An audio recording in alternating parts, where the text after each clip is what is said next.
Esse é um Cápsula e nós vamos falar agora do problema que está tendo lá no gabinete do Alexandre de Moraes. Olha só o que o Estadão traz para gente aqui. Efeito Tagliaferro gera reforma em equipe de Moraes e ministro fica sem juiz de confiança há 8 meses. O Alexandre de Moraes não consegue recompor sua equipe.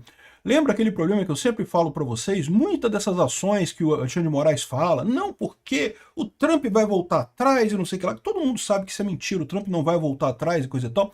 Ele fala isso não tanto para convencer o público em geral, porque ele sabe que o público sabe que o Trump não vai voltar atrás. Ele fala para tentar tranquilizar a equipe que está debaixo dele, porque nesse momento ninguém quer estar ali, é uma posição muito delicada. Eles sabem que dependendo de como é que a coisa avance, vai ter um monte de gente proibido de viajar para os Estados Unidos, sofrendo penalidades, por uma coisa que, bom, é um emprego, é um bom emprego, um emprego que traz, né, um salário razoável lá, trabalhar no STF, coisa e tal, mas que pode prejudicar a sua vida de forma muito significativa, até porque você pode ficar marcado num processo em que o Xandão seja realmente considerado um ditador, que é o que se espera, né? Imagina-se que em algum momento essa história vai ser a história real no final das contas. A imprensa resiste em dizer que ele é um ditador, que ele está fazendo um absurdo, mas todo mundo já sabe que ele tem agido como um ditador no final das contas, né? E o problema deles é esse, é a equipe interna, eles começam a não ter apoio do pessoal, e aí as coisas começam a não andar, a ter dificuldade de andar. Eles têm que contar com menos pessoas, com pessoas menos capacitadas, pessoas que não são as ideais na visão deles para seguir no processo, né? E a tendência daqui para frente é só isso piorar. Vamos entender esse caso aqui. Essa notícia foi sugerida por Índio com tampa de Nescau na boca, Soberania da Manga Baiana, né? E várias outras pessoas. Obrigado aí ao pessoal que sugeriu notícias lá no nosso site, no visãolibertaria.com. E obrigado a você que está assistindo o nosso vídeo. Se você gosta do nosso conteúdo, por favor, deixe o seu like e se inscreva aqui no canal, né? Pois bem, a gente já tinha chamado a atenção para isso, né? Em determinado momento, um monte de juiz do gabinete do Alexandre de Moraes pediu demissão ou saiu, não foi esclarecido se foi demitido, se não foi demitido, mas segundo diz o pessoal aqui, a questão seria o efeito Tagliaferro, ou seja, o fato do Eduardo Tagliaferro ter saído e exposto as mensagens lá das trocas de conversas entre eles, deixou alguns juízes que trabalhavam com o Alexandre de Moraes numa situação delicada, né? Veja, eles neste momento não estão respondendo a nenhuma ação, mas como eu falo para vocês, a tendência é a direita voltar ao poder. Em algum momento isso tudo vai ser investigado também, esse pessoal vai ter que responder pelos atos que cometeram ali do Alexandre, apoiando a ditadura do Alexandre de Moraes, né? Aqui, ó. O vazamento de conversas entre o ex-assessor Eduardo Tagliaferro e o juiz instrutor Ayrton Vieira não foi só o Ayrton Vieira não, tá, gente? Teve um monte de outras conversas aí que vazaram também com outros juízes, com a chefe de gabinete do Alexandre de Moraes, com um monte de gente, não é só o ex-instrutor, o Ayrton Vieira não, tá? Ambos ex-integrantes do Ministério das equipes do ministro Alexandre de Moraes, do STF e no TSE, provocou uma debandada na assessoria do magistrado. A equipe do ministro segue desfalcada depois de 8 meses após o início das mudanças. Lembra que na época que saíram os juízes, o pessoal falou, não, que os juízes saíram porque normalmente o contrato é mesmo de 2 anos, e a cada 2 anos eles têm que trocar os juízes e coisa e tal. Isso, como eu falei na época, é mentira. Sim, o contrato é de 2 anos, mas tipicamente ele é renovado, então as pessoas vão ficando indefinidamente enquanto gozarem da confiança do ministro do STF, né? Então esse contrato de fato é de 2 anos, ele é renovado com frequência, sem problema nenhum, e tem gente lá no STF que fica 10 anos no mesmo ministro, desde que o ministro queira a pessoa, desde que a pessoa queira continuar ali, a coisa continua. O contrato é mesmo de 2 anos, mas o que aconteceu, o fato deles terem saído, é porque uma das partes não quis. Ou esses juízes não quiseram, ou o Alexandre de Moraes não quis. O mais provável nesse caso, lógico, é os juízes terem pedido para sair, né? Você lembra que teve uma das mensagens do Ayrton Vieira mesmo, que foi liberada recentemente pelo Eduardo Tagliaferro, falava exatamente que estava inconformado com a situação, que não aguentava mais trabalhar para o Alexandre de Moraes, que estava doido para sair, mas que não podia sair naquele momento, porque ia parecer que estava traindo o ministro, não sei o que lá. Então, ou seja, ele já informou naquele momento, isso a gente está falando de início de 2023, né? Ele já informou naquele momento que ele estava querendo sair. Então, ou seja, provavelmente esses juízes que saíram do gabinete foi justamente porque, né, realmente queriam sair, né? Viram a lambança que foi a vaza-toga. A imprensa finge que não tem nada demais naquilo ali, mas todo mundo sabe que foi um absurdo aquelas mensagens, invalidam completamente o pleito eleitoral de 2022, porque mostram que houve uma perseguição deliberada da direita. O que teve ali não foi um mecanismo de controle de fake news, foi um tribunal de exceção em que o juiz definia quem é que ia ser perseguido e mandava mensagem pro cara, procura alguma coisa aí pra gente perseguir fulano. E daí depois perseguia fulano e coisa. Isso não é um tribunal, isso é um tribunal de inquisição. Não é uma justiça real, não é um órgão que gere as demandas diretamente, né? Vinha tudo do ministro para censurar e depois o órgão atuava só como a produção de relatórios para justificar as ações do ministro, né? Isso, evidentemente, como foi feito só por um lado do espectro político, isso evidentemente macula o processo eleitoral. É o que eu sempre defendo aqui. O pessoal da direita adora bater na urna eletrônica. Não, porque urna eletrônica isso, urna eletrônica aquilo, não sei o que lá. Eu sempre falo para vocês, vocês ficarem batendo no lugar errado, evita vocês de verem o problema correto. O problema foi esse. Dedão na balança, ele botou o dedão na balança lá, proibindo praticamente um monte de coisa da direita, perseguindo pessoas da direita, enquanto a esquerda, não sei nem se teve alguma coisa censurada da esquerda, mas se teve foi muito pouco e muito pro forma no final das contas, né? Enfim, em janeiro deste ano, o Moraes dispensou Ayrton Vieira na sua equipe do STF sem tornar o processo público ou fornecer explicações sobre as mudanças, né?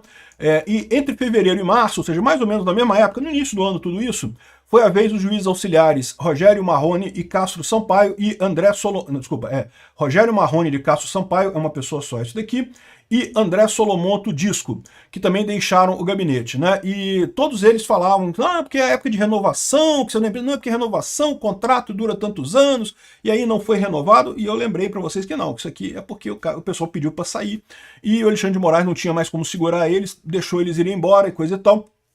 E aí, o que prova que é realmente eles querendo sair, é o pessoal querendo se distanciar do Alexandre de Moraes, é justamente o fato de que até agora ele não conseguiu recompor a equipe, tá? Ficou um auxiliar só, o juiz auxiliar Rafael Tamay Rocha, que se manteve no cargo, e foi ele que faz tudo agora lá no gabinete do Alexandre de Moraes. Depois ele contratou uma moça. Teve uma moça que foi contratada, essa moça aqui, a juíza doutora Luciana Yuki Fagashita Sorrentino, foi contratada para ele. Ou seja, ele saiu de 4 juízes para 2 juízes, e aparentemente está tentando preencher as outras vagas, porque ele tem muito trabalho, está com 200 milhões de inquéritos lá no STF, o sorteio do STF, tudo caía no gabinete do Alexandre de Moraes, e ele só tem 2 juízes auxiliares, e não consegue preencher. Ou seja, isso mostra também que o problema que eu falo para vocês, quando você vê declaração do Alexandre de Moraes, quando você vê declaração do Lula, lembra que muitas vezes eles fazem de sonso, né? Eles falam umas besteiras que não tem lógica nenhuma. Lembra, ele não está querendo convencer a gente, ele sabe que a gente não vai convencer, uma pessoa normal não vai convencer. Ele está tentando convencer o pessoal que trabalha no escritório dele, lá no gabinete dele, a manter o apoio. Porque o pessoal está vendo que essa coisa toda vai explodir, que isso vai dar merda. Em algum momento isso vai dar merda, né? Pode ser agora com o Trump? Pode ser agora com o Trump. O Trump tem forçado a barra, botado Magnitsky, coisa e tal. Em algum momento pode ser que o resto do STF decida expulsar a maçã podre do Alexandre de Moraes. Ou pode ser que não.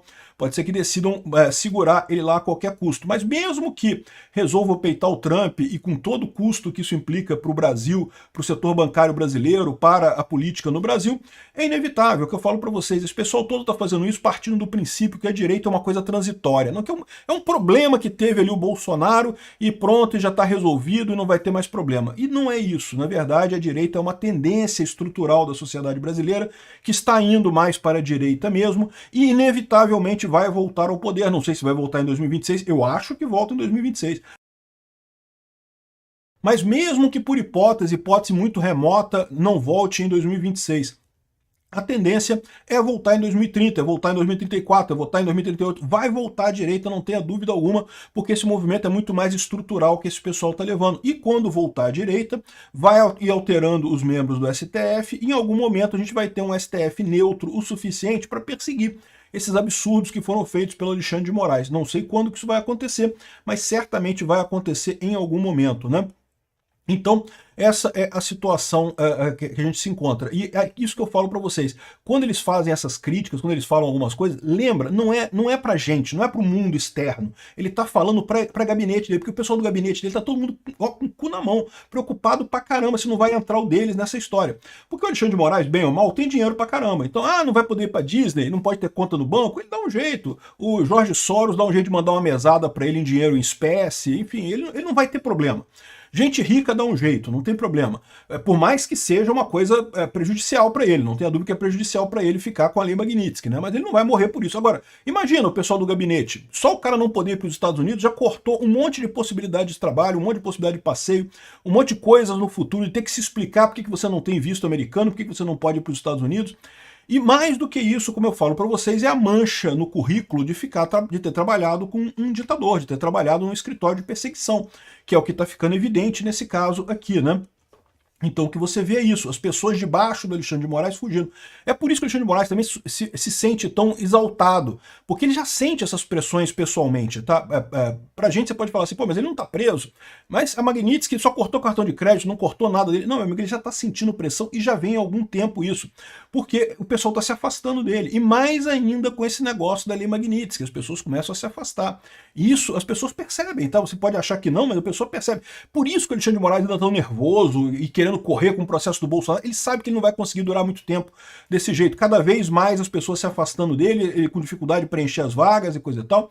Veja, eu não duvido que quem tá no gabinete dele agora é só o pessoal super leal a ele, porque tem pessoas que acreditam mesmo que o Alexandre de Moraes está fazendo a coisa certa e é isso aí, que não tem o que dizer.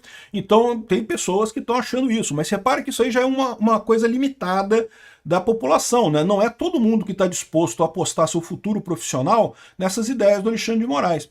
Ainda mais agora, vendo que ele está diante de uma situação que ele não tem como ganhar. Todo mundo sabe, essa briga do Trump com o Brasil, o Lula está cantando de galo, o Alexandre de Moraes está cantando de galo, todo mundo cantando de galo, mas todo mundo sabe que não pode ganhar essa briga, não tem como ganhar essa briga. Então, é uma questão de tempo até alguma coisa desandar nessa história toda. Vai ser agora, rapidamente, vai ser em 2026, eu não sei quando é que vai ser, mas que alguma solução vai ter que haver aí, todo mundo deixa claro, né? Então, ou seja, repara como é que essa é a dificuldade do Alexandre de Moraes. E agora eu digo mais para vocês, com essa questão da lei Magnitsky, ele também está com dificuldade com os colegas do STF. Até aqui, os colegas do STF todos já tinha muita reclamação, tá, gente? Olha só, desde 2024 já tinha muita reclamação no STF do pessoal achando que o Alexandre de Moraes estava errando muito. Mas todo mundo queria prender Bolsonaro. Ninguém gosta do Bolsonaro. Tirando o André Mendonça e o Cássio Nunes, ninguém gosta do Bolsonaro, todo mundo queria prender Bolsonaro. Então, qualquer ideia deles. Eles sabiam que o Moraes estava fazendo um monte de coisa errada, mas deixa quieto, daqui a pouco passa, o Bolsonaro vai ser preso, vai acabar o bolsonarismo, e aí passou, então deixa pra lá. Né? Ah, ele tá fazendo coisa errada? Tá, mas quem é que vai punir a gente por isso? Se vier algum processo jurídico, vai vir aqui pro STF, a gente não vai deixar acontecer e ponto, e acabou, né? Só que aí quando veio o negócio do Trump, a coisa ficou complicada, porque eles viram que sim, que pode ter punição, e pode ter punição dolorosa no final das contas, né? Enfim, essa notícia aqui exemplifica muito bem por que o Alexandre de Moraes está tão desesperado ultimamente.